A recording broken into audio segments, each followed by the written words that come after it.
Hola, ¿qué tal? ¿Cómo están? Buenas tardes. Soy Ruth Cerezo de Neurosintergia y bueno, el día de hoy tengo el gusto y el honor de estar platicando con Manuel de la Flor y yo fuimos compañeros en el laboratorio y siempre lo he dicho en todas las veces que lo presento, Manuel de la Flor tiene una inteligencia excepcional, increíble, ¿no? Una de las personas más analíticas que conozco, más pensantes. Y finalmente, pues dentro de la experiencia que tuvimos en el laboratorio con el doctor Jacobo Grinberg, pues es una experiencia realmente que a mí me cambió, a mí me cambió la vida, me cambió la visión del mundo, me cambió la visión de las cosas. Y bueno, pues el día de hoy platicamos con Manuel porque hace cosas bien interesantes. Además de ser fotógrafo, es un pensador independiente, completamente independiente, ¿no? Que tiene un respeto irrestricto a todas las formas de pensar, pero tiene sus ideas muy, muy claras. Hola Manuel, ¿cómo estás? Hola, Ruth. Bueno, te agradezco mucho la invitación y tu presentación tan bonita. Gracias por tus palabras. También sabes que siempre te he admirado y te he respetado desde aquellos entonces, cuando nos conocimos allá en el laboratorio 23 en la Facultad de Psicología de la UNAM. Sí, y que bueno, finalmente tú fuiste una parte bien importante dentro de, digamos, dentro del desarrollo, más que otra cosa dentro de la parte de la comprobación de la actividad sintérgica, porque entre tú y Jacobo idearon el, digamos, el experimento más icónico, ¿no? Eh, A mi consideración de repente mal interpretado, que es el de potencial transferido, ¿no? Que es básicamente complejo. sí, es eh, muy complejo, pero finalmente no era una idea como de demostrar la telepatía, sino probar la no localidad de los sistemas neuronales y cerebrales que perseguían precisamente la comprobación de la parte, digamos, cuántica del cerebro, ¿no? De que y de la formamos parte del mismo teoría sistema. de Jacobo, a final de cuentas. Algo que menciono mucho cada vez que tengo el honor de ser invitado a platicar sobre pues, mis experiencias y todo. Siempre trato de dejar muy en claro que lo, la meta principal de Jacobo, más allá de cualquier otra, porque obviamente una persona es compleja y no nada más somos monodimensionales, ¿no? Pero su meta principal en el laboratorio era comprobar su teoría. Entonces, los experimentos estaban diseñados alrededor de las hipótesis que eran generadas para generar respuestas sobre su teoría. O sea, si su teoría se cumple, entonces este resultado se espera de este experimento, básicamente, ¿no? ¿Cuál era la Entonces, pregunta de investigación ahí? bueno, la pregunta era, literalmente como lo dijiste, era ver si había un contacto más allá de la localidad. O sea, localidad es un concepto que habría quizá que explicar porque es relativamente complejo. Eh, Local se considera cualquier cosa que está dentro del tiempo relativo en el que nos encontramos. O sea, si tú estás en un tren al mismo tiempo que yo, y ambos dos nos aventamos una pelota, digamos que la pelota está yendo y viniendo de nosotros al mismo tiempo, aunque tarda segundos en llegar de uno al otro, pero ambos acontecimientos se dice que están en la misma localidad, o sea, están localmente en la misma área. ¿Qué significa que algo no sea local? Que sea más rápido que la luz. O sea, si algo es instantáneo más allá de los 300.000 kilómetros por hora que la luz viaja como velocidad medida, entonces se considera que está más allá de la localidad, o sea, que es no local, que es instantáneo y que no, la distancia ya no es un factor. Porque por decir de algo. La luz es instantánea, si prendemos un foco en la casa, pues la luz es instantánea.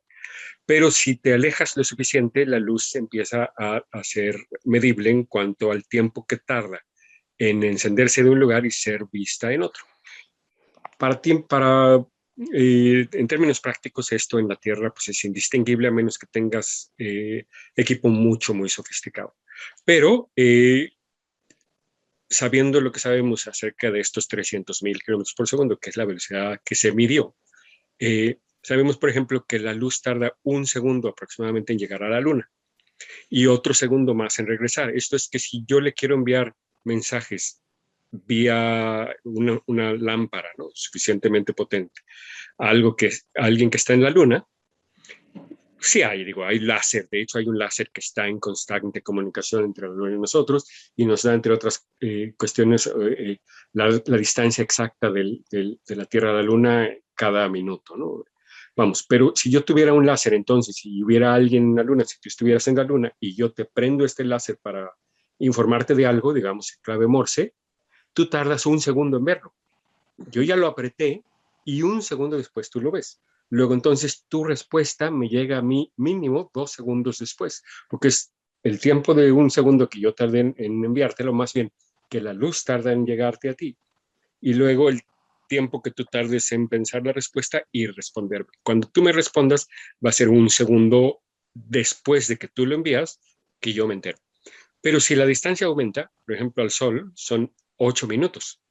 Entonces ya el tiempo empieza a ser considerable porque la distancia es bastante considerable entre la Tierra y el Sol. Y si nos vamos a Júpiter, son 4 horas, me parece, o algo por el estilo. Y así, la estrella más cercana está a 4 punto algo años luz de distancia. O sea, 4 años tarda la luz que nosotros enviemos a Vega, que es, me parece que es la estrella más cercana, y 4 años tarda de regreso. O sea, porque ya estamos hablando de distancias muy grandes. Ahora, el aspecto no local implicaría que en vez de esperar yo 1 segundo a la Luna, o 8 minutos al Sol, o 4 minutos a Júpiter, yo podría enviar un mensaje y sería recibido por ti de manera instantánea. Esto es lo que significa no local, que la velocidad de la luz no es un factor, que la distancia, y esto es una cuestión bastante profunda, en un sentido estricto no existe, porque la simultaneidad, ¿cómo se llama entanglement en español?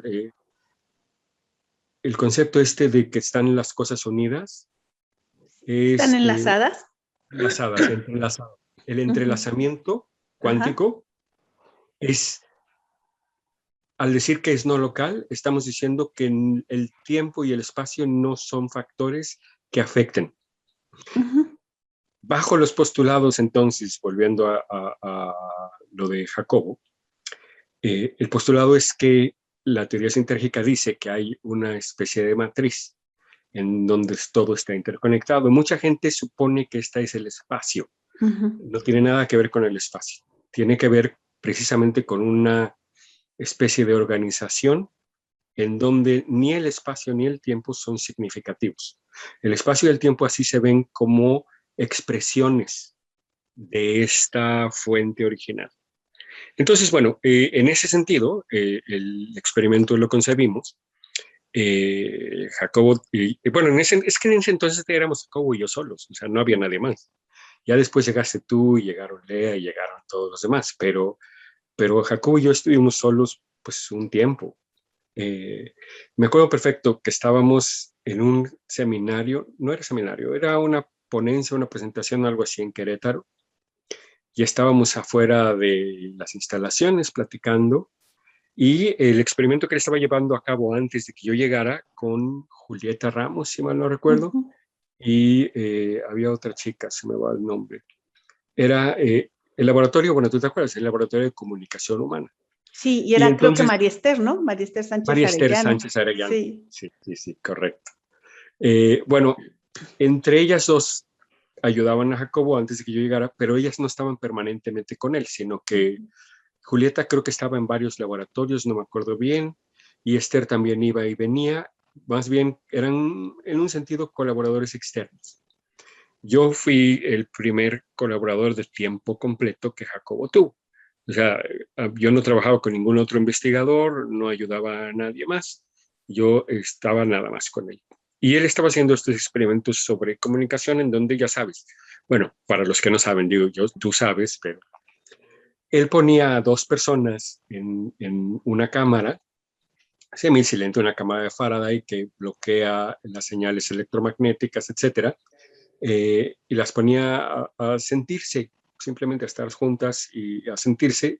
Luego separaba a una de estas personas y medía la correlación de los cerebros entre los dos cerebros, o sea, la correlación interhemisférica, que es la de nuestros propios hemisferios, que si el izquierdo y el derecho están trabajando al unísono, las ondas en el aparato de EEG, que mide las frecuencias de las ondas electromagnéticas del cerebro, pues se ven similares. Y lo que él buscaba es que se vieran similares a las del cerebro de la otra persona.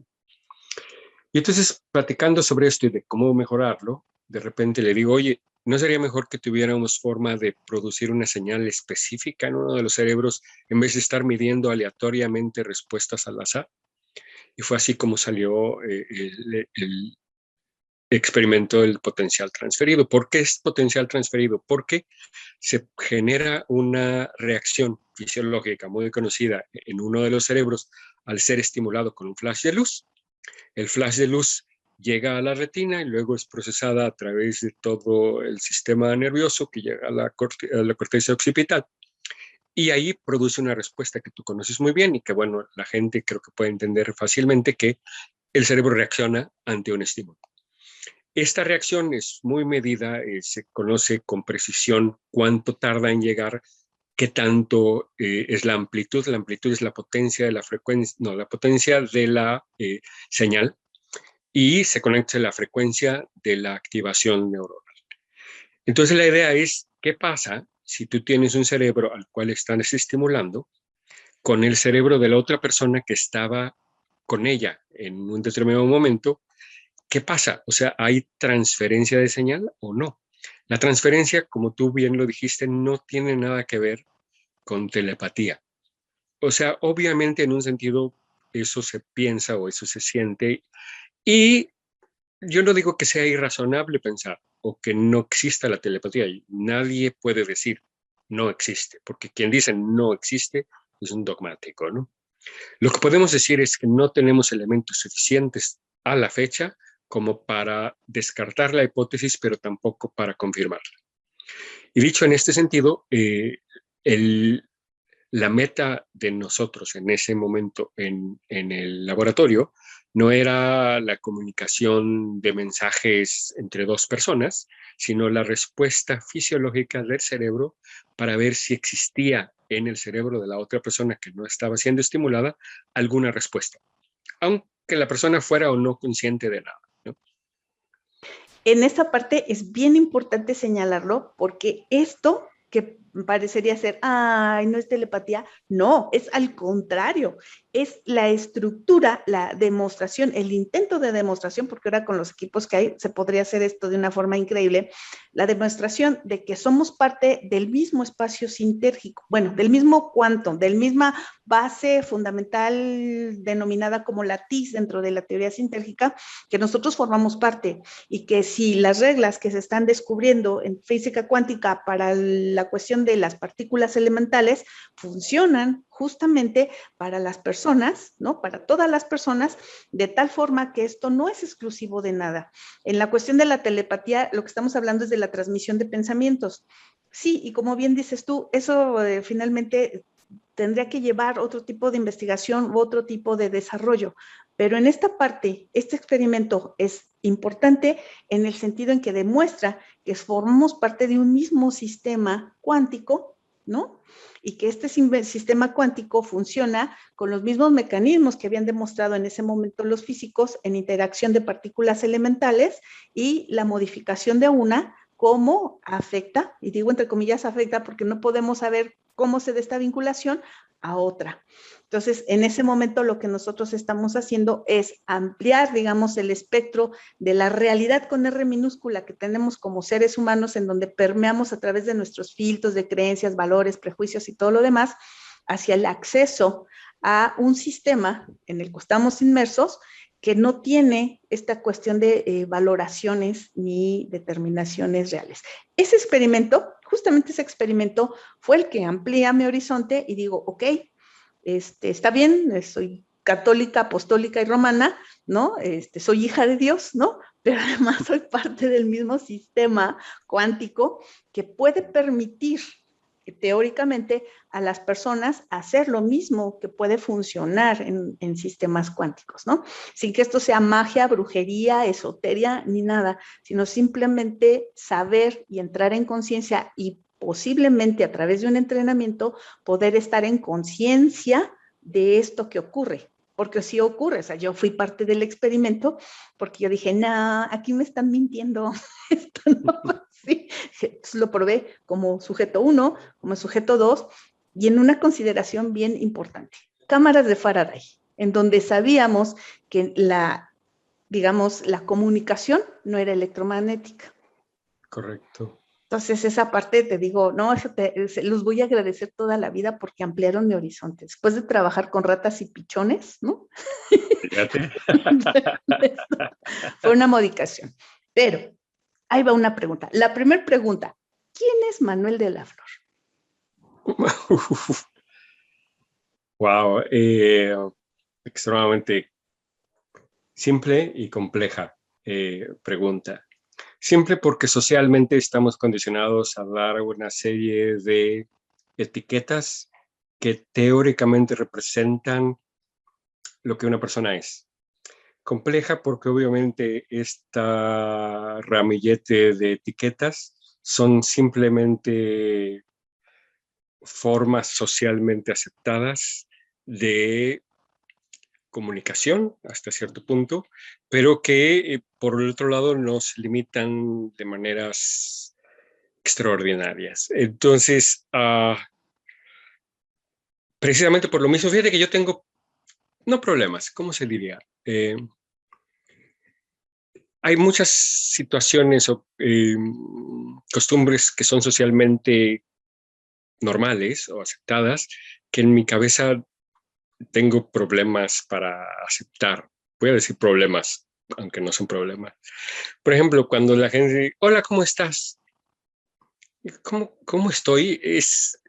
Me puedo pasar un mes diciéndote, porque ¿a qué nivel?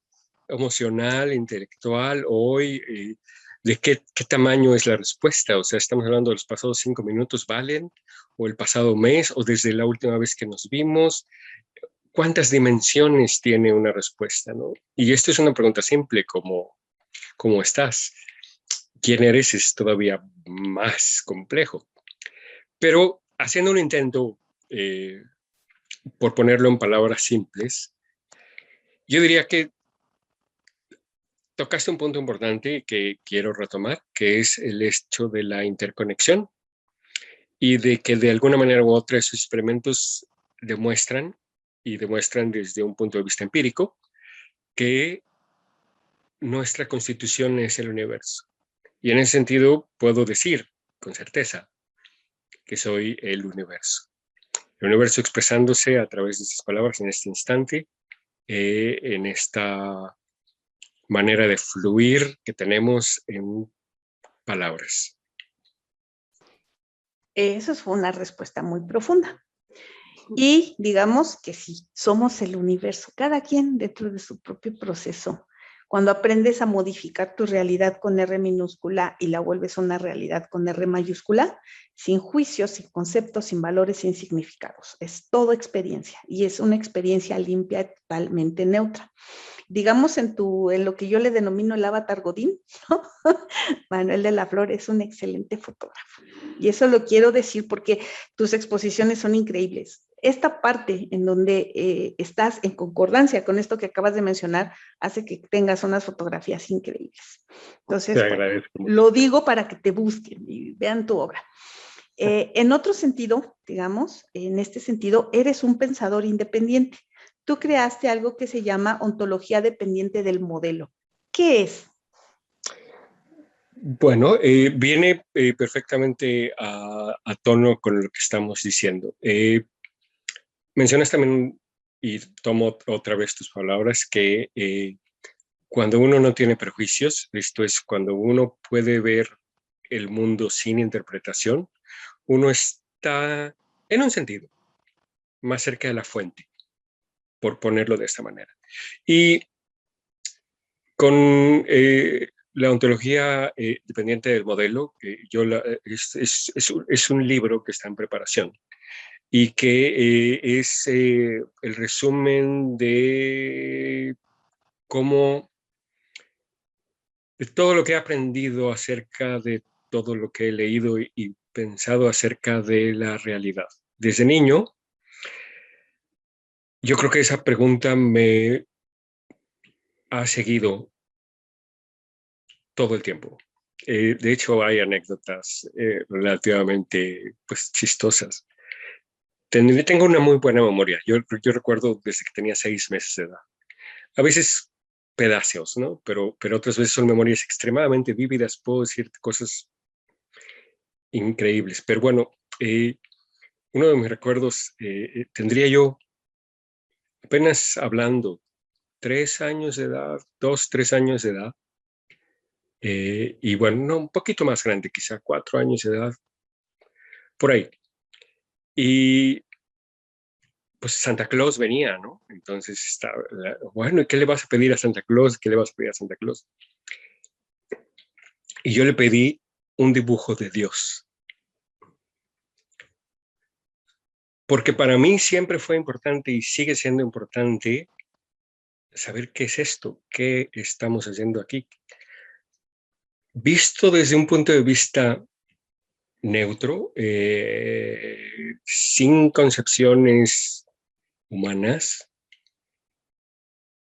cada instante es un milagro y no tiene por qué ser, no tiene por qué haber sucedido. El hecho de que esté sucediendo es un milagro infinito y creo que siempre he estado fascinado por esa pregunta. Entonces, bueno, me la pasé leyendo, o sea, yo me leía un par de libros a la semana.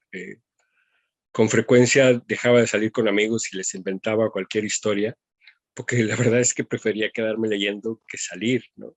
No siempre, pero bueno, a veces. Eh, entonces, bueno, a final de cuentas terminé con Jacobo y más allá de Jacobo, yo he seguido siempre con esta especie de, yo le llamo filosofía experimental, en donde, porque después de Jacobo, tú te acuerdas que estaba yo en el grupo de ciencias cognitivas de la UNAM y éramos miembros, bueno, de la Facultad de Psicología, de la Facultad de Filosofía, había por ahí matemáticos, había gente de varias disciplinas, ¿no? Jacobo como científico, o sea, estábamos varias personas ahí. Y yo continué yendo a estas sesiones tiempo después de haberme salido del laboratorio con Jacobo. Y estaba yo en grupos de discusión, grupos pequeños, en donde discutíamos, pues, papers, ya sabes, artículos científicos sobre temas muy diversos, pero siempre enfocados a la conciencia desde un punto de vista científico y específicamente al acto cognitivo, o sea, al acto de darnos cuenta o de vivir dentro de un mundo que tiene ciertas características. Y es a raíz de todas estas inquietudes, estas preguntas y tanta lectura y investigación y contacto con gente muy inteligente que empecé a desarrollar mi propia filosofía. Y está basada alrededor de dejar las creencias detrás. Entonces, es una filosofía muy radical porque deshago o necesito deshacerme, porque si no, nada tiene sentido, de conceptos tan arraigados como verdad, como conocimiento.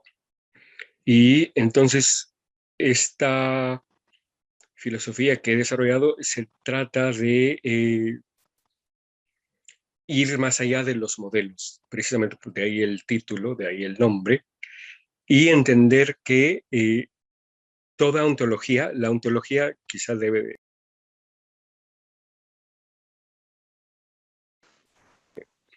La Se ontología silenció tu es... micrófono. Sí, ¿La estaba entología es? recibiendo una llamada, estaba recibiendo una llamada. Eh, Ontología, me quedé yo con la idea de definir la palabra ontología. Ontología es lo que existe. Es una palabra que proviene de los griegos, en donde es el ser, el estudio del ser.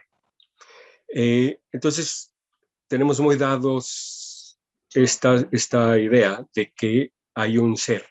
¿Qué es el ser? Bueno, pues es Dios, o el ser es la materia, y a una serie de ideas que parten, digamos, de los cuatro elementos, ¿no? ¿En qué consiste el ser del universo? Bueno, pues en tierra, viento, agua, y estos elementos interactúan, etcétera, etcétera. En China hay conceptos muy similares con el yin y el yang, que son estas fuerzas del bien y el mal, la oscuridad y la luz, etcétera, que se suceden la una a la otra y de ahí se dan todas las demás cosas. Conforme la física avanza y la ciencia llega a nosotros, bueno, es inventada, pues entonces se pasa al atomismo y luego a la física cuántica, justamente que estábamos platicando hace rato, y así se desarrolla toda una filosofía también, porque al final ese cuento es filosofía del fisicalismo o el materialismo. Hay quien dice, no, no, no, todo es idealismo, todo es mente, ¿no? Y entonces, todas estas son ontologías, o sea, son propuestas de lo que se considera o debe de considerarse como la realidad última. En ese sentido, la teoría sintérgica es otra ontología, es, al final de cuentas, una idea, un modelo en donde podemos colocar todas las cosas, al menos las conocidas, y a raíz de ponerlas ahí y de que hagan sentido, decimos, el mundo consiste en esto, ¿no? Actualmente, por ejemplo, hay dos teorías en física, a grosso modo, que es la teoría de la relatividad, la teoría especial de la relatividad de Einstein, y la teoría cuántica. La teoría de la relatividad trata de las grandes distancias y de básicamente explicar cómo la fuerza de la gravitación se da a través de las masas que distorsionan el espacio-tiempo. Y la teoría cuántica que habla de las cosas pequeñas y que, bueno, nos da, entre otras cosas, el GPS, las computadoras y una precisión inimaginable hasta antes de la física cuántica sobre fenómenos de lo muy pequeño. Pero de nuevo, ambas son ontologías. Entonces, mi propuesta ambiciosa, lo reconozco, es ir más allá de todo esto y decir, antes de toda ontología, ¿qué hay? ¿Y por qué una ontología es o no necesaria? ¿Y por qué quien la cree o la postula tiene la autoridad o no para postularla y para declarar que ha descubierto el componente último de la realidad, ¿no? O sea, por ahí va. Basada en el modelo. ¿Cuál es el modelo? El modelo que sea, el modelo materialista, el modelo emergentista, el modelo ¿cómo se llama? El religioso, fundamentalista, o sea, modelo no es exclusivamente el modelo científico, sino cualquier creencia. Por ejemplo, las vacunas ayudan, es una creencia ontológica. Las vacunas dañan, es otra creencia ontológica. Y actualmente estamos sumidos en un mar de desinformación, no de información, de desinformación, porque nadie sabe. ¿Y por qué nadie sabe? Porque el tema es extremadamente complejo. Entonces, como personas y con nuestras limitadas capacidades, necesitamos aferrarnos a algo que nos dé cualquier sensación de certeza. Y nuestros modelos están diseñados para proveernos de esa certeza, para darnos la sensación de que, sabemos, yo ya sé que esto es así. Ya sé, ya entendí. Esto que hace clic en el cerebro nos da paz y nos da tranquilidad y nos permite movernos en vez de estar en caos, en vez de tener una angustia permanente de no saber, ¿no? Y como animales, como entidades biológicas, esta necesidad de certeza es importante. Pero al mismo tiempo es un freno y al mismo tiempo nos evita avanzar. y nos evita darnos cuenta de que quizá nuestro modelo no era tan bueno como nosotros creíamos y que quizá nuestro modelo nos está terminando por limitar en vez de abrirnos las puertas. Y esto es parte de las inquietudes que tengo yo y que quiero dejar muy en claras con esta filosofía o con esta herramienta. Esto es, yo tengo una concepción de la realidad, ¿no? Esta realidad está basada en un modelo que yo utilizo para poder permear esta realidad. Este modelo, digamos, es también uno de mis filtros, que me determina las creencias, los valores, los significados y todo lo que permea lo que yo estoy percibiendo para experimentarlo como una experiencia, pero ya filtrada por toda esta cuestión. Totalmente. Lo que propones es precisamente hacer que las personas que siguen esta ontología basada en el modelo sean conscientes justamente de esto. No modificar ideas, porque bien lo dices tú, o sea, ¿cómo es que a alguien se le ocurre ser y autodenominarse el descubridor de la realidad y el explicador o la explicadora de la realidad, ¿no? Sino que finalmente entramos en este proceso de que somos, digamos, un prisma, ¿no? Que dependiendo del modelo, digamos, del movimiento que tú hagas, va a generar una respuesta de color de manera diferente, aunque seamos todos el mismo prisma. Hay este dicho, no sé si sea muy mexicano o español o de dónde venga, ¿no? Todo es de acuerdo al color del cristal con que se mira. Es una metáfora bellísima porque es literalmente correcta. ¿Esto cómo nos afectaría, por ejemplo, cuando has visto que he seguido como desarrollando esta parte, que desarrollé un modelo psicoterapéutico basado en la parte de la teoría sintérgica, dado que no me quedé en el laboratorio, era imposible, estábamos considerados como esotéricos, locos y cosas así. Por eso tardé 18 años en terminar la maestría, ¿no? Entrar en este proceso, ¿no? Y lo que descubro es justamente que cuando las personas hacen conscientes cuál es el cristal con el que miran al mundo, pueden darse respuestas a muchas cosas y ya no asumir nada personal. Correcto. ¿No? Y en Yo creo esta que nos parte, hace humildes, nos hace humildes. sí, sí, nos hace humildes. Y en esta parte, entrar en estos procesos, por ejemplo, porque seguí, ¿te acuerdas que mi tesis de licenciatura fue sobre buscar la forma de generar el trabajo en alta coherencia de ambos hemisferios, en correlaciones interhemisféricas, para simular lo que en teoría ocurría, y digo en teoría ocurría porque después se demostró cuando estás en altos sistemas de meditación, que estás en unidad y en expansión de conciencia, sea lo que esto signifique. Y entrar en este proceso a integrarse dentro de un espacio mucho más cuántico, mucho más sintérgico, a integrar cosas. A partir de ese momento, pues nosotros empezamos a experimentar de forma diferente. ¿Consideras entonces que cuando nosotros somos conscientes desde nuestro avatar biológico Godín, de esta forma en cómo estamos viviendo la vida, cuando entras en este estado de alta coherencia o alta sintergia, podríamos ser más capaces de discriminar la realidad con R mayúscula? Creo que podemos cambiar el punto de vista desde donde vemos las cosas y eso nos abre los ojos a horizontes que antes no podíamos ver. ¿Cuál ha sido tu experiencia ahí? ¿Cómo fuiste modificando? Porque para poder llegar a este desarrollo que tú estás haciendo, tuviste que primero autoobservarte, autodefinir. ¿Cuáles eran tus modelos con los cuales estabas percibiendo tu realidad? Bueno, yo pasé, supongo, por básicamente todos, al menos todos los que tuve a mi alcance. O sea, de niño, al contrario de evitar a los testigos de Jehová, yo los invitaba.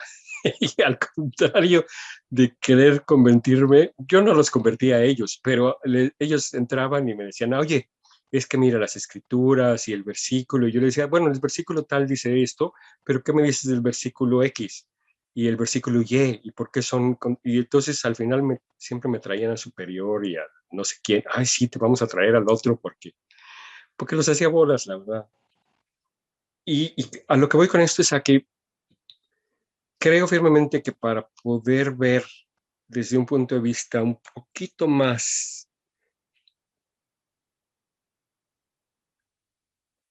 se me escapa la palabra correcta porque soy muy preciso y trato de ser muy preciso con las palabras. Cuando quieres tener una visión un poquito menos sesgada.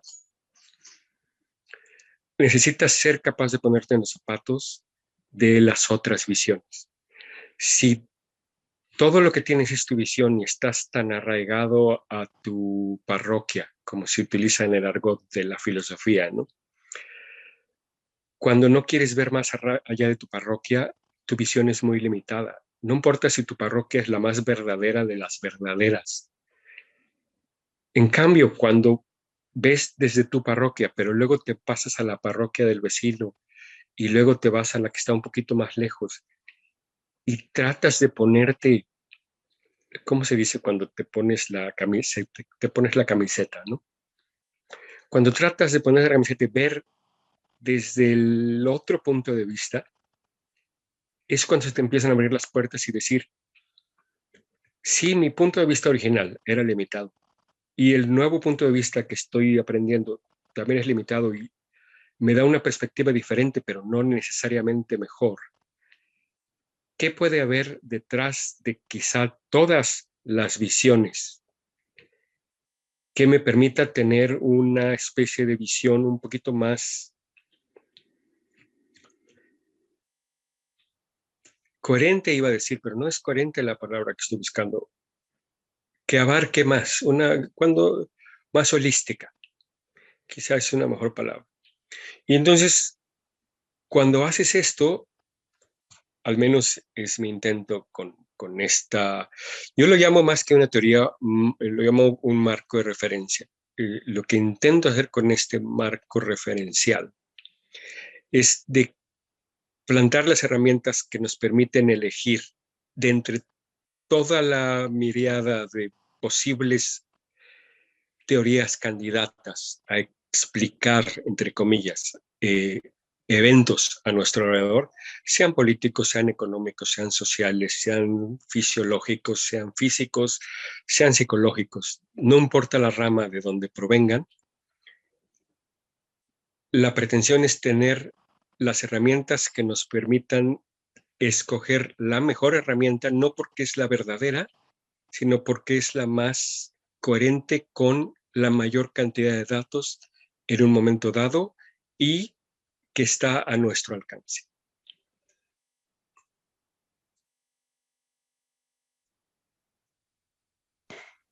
Herramientas. ¿Qué herramientas necesito como ser humano, como persona, para poder ser capaz de salirme de mi caparazoncito, de mi realidad, para poder ser más objetivo? ¿Qué herramientas necesito desarrollar? Primero que nada, y esto no quiero que suene mal, pero ser humilde. O sea, en el momento en que uno pretende tener la verdad, ya uno está mal. Se Y debraya, como digo yo, se va. el dogmatismo es quizá uno de nuestros peores enemigos. Y el dogma proviene de asumir por autoridad que yo tengo razón y lo que yo digo es correcto. Por eso es que hay muchas personas con las que discuto estos temas, ¿no? Y dicen, bueno, pero a final de cuentas la ontología dependiente del modelo pasa a ser otro sistema autoritativo. Y le digo, no, porque no hay ninguna verdad que defender. Es un marco de referencia.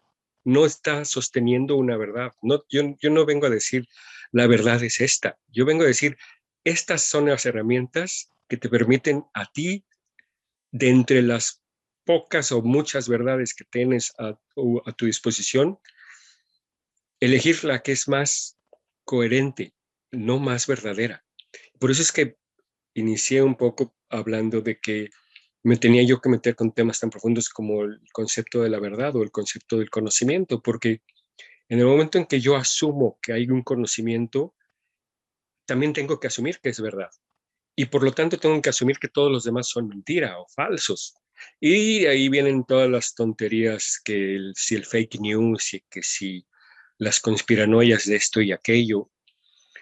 La mayoría de la gente, y lo sabes bien, es bien intencionada. No es que digan algo ni siquiera por tontos, es falta de información, pero también falta de tener las herramientas adecuadas. Entonces, ni siquiera es ve a la escuela.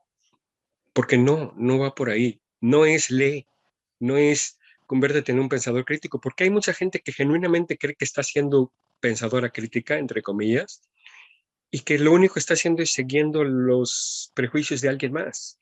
Que alguien más que por razones complejas a nivel psicológico está de acuerdo con sus propios prejuicios internos. Entonces, tendemos a buscar reflejos de nosotros que nos agraden, pero nos agradan simplemente porque reflejan nuestros propios prejuicios previos, muchos de los cuales son transparentes incluso para nosotros mismos.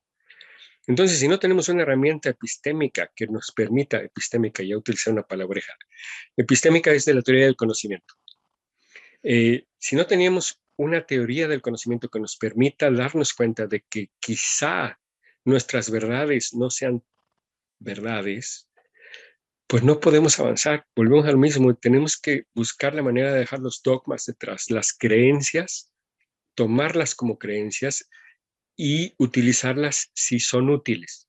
Pero el concepto de utilidad, que parecería ser totalmente relativo, es muy sólido.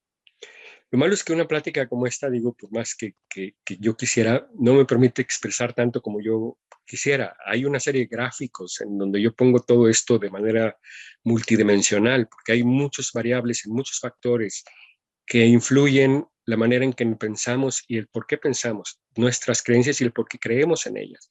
Y que también nos dan las herramientas para empezar a entender que quizá si yo me baso en esta creencia desde este punto de vista, utilizando estas variables, pero ignoro estas otras variables, etcétera, a lo mejor me estoy haciendo pato yo mismo y estoy creyéndome un cuento de hadas simplemente porque me es conveniente. En esa parte, cuando saques tu libro, pues tienes que venir a Neuroespacio a sacar todo eso, porque justamente esa es parte del concepto de poder experimentar y hablar de, digamos, una expansión de conciencia. Una expansión de conciencia tiene que ir directamente relacionado a poder ser mucho más neutral en el aspecto de ver la realidad, experimentar la realidad como una base completamente neutral. No la juicio, no la enjuicio, no le doy cuestiones de juicio. ¿Por qué? Porque nuestro cerebro funciona de tal forma que cuando tengo arraigado esto, me va a omitir información para no entrar en procesos de que se contravengan en nuestro sistema de orden racional. Ahora, ahí te va una pregunta. Es una pregunta bien bonita. ¿Cómo esta parte de observar la realidad interfiere en el desarrollo y en el quehacer científico? Bueno, sí es bonita. Eso es lo más importante. El científico en general tiene una tarea muy ardua, que es la de tratar de desempolvar un poco los misterios a nuestro alrededor. Entonces, es una misión muy noble, pero también es una visión que si caemos, y el científico también cae, porque es al final de todo es un ser humano, en dogmas y en presupuestos y deja de darse cuenta que quizás sus presupuestos no son sino presupuestos, entonces esto retrasa el avance científico. Y entonces en vez de avanzar, lo único que estamos haciendo es dando vueltas sobre los mismos círculos. Uno de los capítulos del libro menciono mucho los epiciclos. Para mí el epiciclo es la metáfora perfecta del cómo intentamos que las observaciones tienen que caber en mi modelo, porque mi modelo es correcto, mi modelo es la verdad. Así que toda observación tiene que entrar. Pues no, maestro, no va por ahí. Hay observaciones que quizá no entran en tu modelo, pues búscate otro modelo. No es a fuerzas tiene que caber, porque si a fuerzas quieres que entre, terminas con epiciclos y no llegas a ningún lado. Justamente esa es parte del quehacer, porque finalmente ha costado un poco de trabajo decir, o sea, lo que hace la diferencia entre lo coloquial y el quehacer científico es el método. De hecho, que he oído que has precisamente también subrayado esto, que la diferencia que te hace en una persona de la calle y una persona que tiene un método experimental es precisamente la parte del quehacer científico. Yo solamente como científico en un estado, intentando estar en un estado completamente neutral, describir lo que veo. Nada más, nada más describir lo que veo. Correcto. Y aquí pues me llama mucho la atención que hace algunos años Science intenta replicar los experimentos icónicos que cambiaron el rumbo de la humanidad y pues obtienen diferentes datos, ¿no? Entonces es cuando decimos, rayos, ¿en dónde estamos sustentando nuestra realidad? Porque se supone que el quehacer científico describe la realidad. Y lo digo entre comillas, porque ya lo decían algunos filósofos de la ciencia, Bunge, si no mal lo recuerdo, que el científico, al ser persona, siempre va a mirar y va a describir sus resultados a través de su propia óptica de la realidad. A Creo que el través de su trabajo, modelo. sí, creo que el trabajo que estás haciendo con esta ontología en base al modelo es bien importante porque entonces nosotros tenemos que asumir esa responsabilidad de que estoy describiendo un dato, ¿no? Cuando yo utilizo el método científico y describo un dato, saber que ese dato tiene una tendencia y una visión basada en mi forma de ver la vida. Totalmente. ¿No? Y que los demás Sí. pueden replicarlo y darle otra interpretación. Así es. De hecho, hay una crisis gigante que al mismo tiempo es muy positiva para la ciencia en cuanto a la replicabilidad actual en muchos de los experimentos, sobre todo psicológicos, por ejemplo, y en sociológicos. Hay mucho problema de replicabilidad, pero esto es muy positivo porque precisamente nos está haciendo expandir nuestros prejuicios y darnos cuenta de que el hacer ciencia es más que recopilar datos e intentar dar una visión objetiva. Es tanto recopilar los datos como darnos cuenta de nuestro punto de vista particular al emitir el juicio, porque al final de cuentas es un juicio de valor o un juicio estético o un juicio de cualquier cantidad, digo, de cualquier tipo. Y entonces es un poco retomar el quehacer científico, retomando, volviendo a la fuente, al origen, que es, porque mi libro al final de cuentas es sobre epistemología, que es teoría del conocimiento, y filosofía de la ciencia, que es precisamente esto de lo que estamos hablando.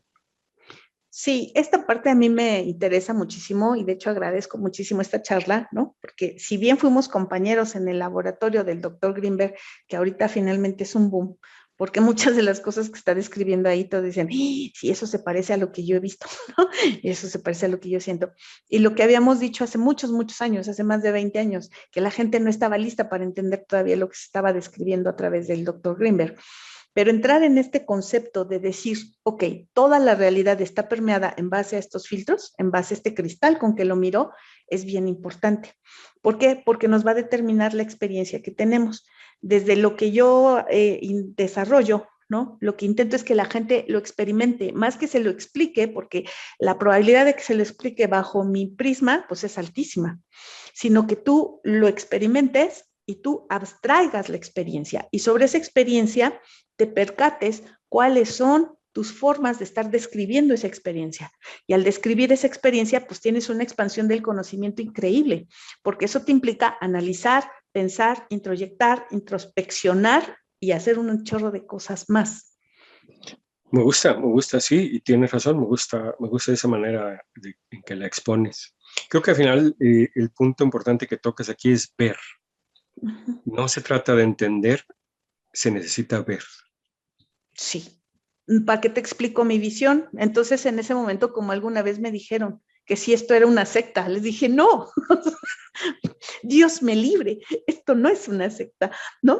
O sea, es una manera que se encontró en este tiempo que encontré yo, creo que en cierto sentido tú también, de poder observar la realidad que vivimos dentro del laboratorio. O sea, para mí fue un choque emocional, mental, racional, este experimento de potencial transferido, porque me permitió volar un chorro de creencias y prejuicios, o sea, juicios hechos antes de, que me permitieran buscar la forma de adaptarme a un aspecto, no lo logra uno, pues será Avatar Godín, pero la mayor parte del tiempo, de buscar la forma de intentar observar todo sin juicios.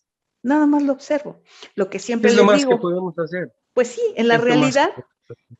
tanto el nacimiento de un bebé como la muerte de un abuelito, en la realidad con R mayúscula, tienen el mismo nivel de importancia. Sí, difícil de entender y de aceptar, pero sí. Sí. La filosofía china, el taoísmo en particular, habla mucho de esto precisamente, de no tomar, no no tomar juicio, se dice en español, no hacer juicio, no tomar partida, bueno, Sí, no tomar ser una neutro, posición. Ujú. tomar una posición, ser neutro y vivir la vida al día.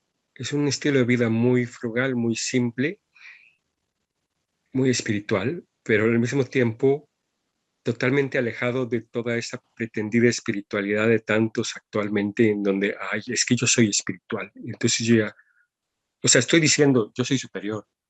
Eh, Bueno, espérame tantito, no, no, en el momento en que te separas, Krishnamurti Sí. dice algo bellísimo en algún momento, Jiddu Krishnamurti, porque hay dos Krishnamurti.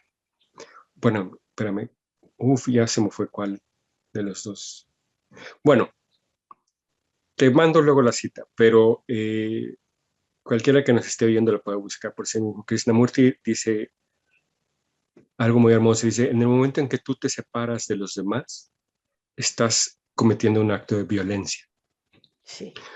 O sea, en el momento en que yo me asumo espiritual y por lo tanto te digo, tú eres un mundano o un materialista o lo que sea, ya me separé de ti, ya me hice superior a ti y por lo tanto estoy cometiendo un acto vandálico en tu contra. Y esto es paradójicamente lo más alejado posible de una espiritualidad real en donde, espérame tantito, yo no sé nada, Ujú. yo vengo y estoy aquí en este milagro y no tengo nada que decir, vine a ver, vine a aprender. No vine a decir, vine a ver. Y eso es complicado, pero al mismo tiempo simple, si me doy a entender. Sí, es lo mismo que me ocurre a mí, que me pican todos los botones cuando alguien se presenta como meditador profesional. O sea, dije, ok, entonces una actividad que es de impulso, de experiencia, se vuelve Mm, profesional, en ese momento se vuelve tipo Avatar Godín, me van a dar una constancia, que ya he estado en el sintérgico. correcto, sí, entiendo. Sí, ok, entonces en ese momento encuentro en esta simple frase, meditador profesional, una paradoja.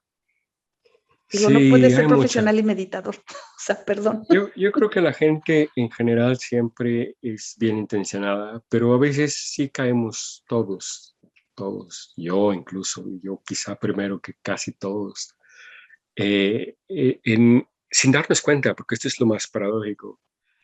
Ah, yo ya entendí, ah, yo ya sé, ah, yo esto. Y no,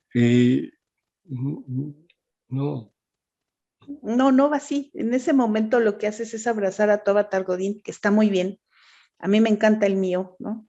Me encanta ir a echar bronca con quien sea. No, no es cierto. Bueno, sí, pero poquito.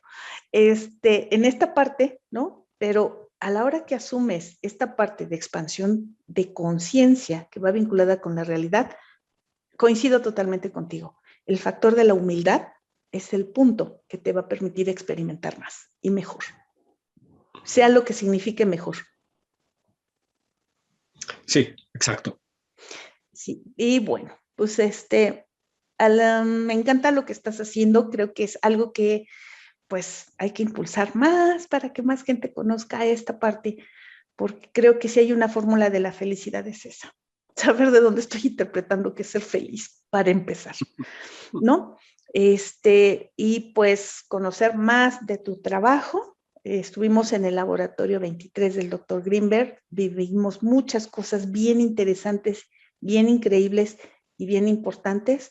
Y pues cada uno de los dos siguió un poco un proceso personal muy propio.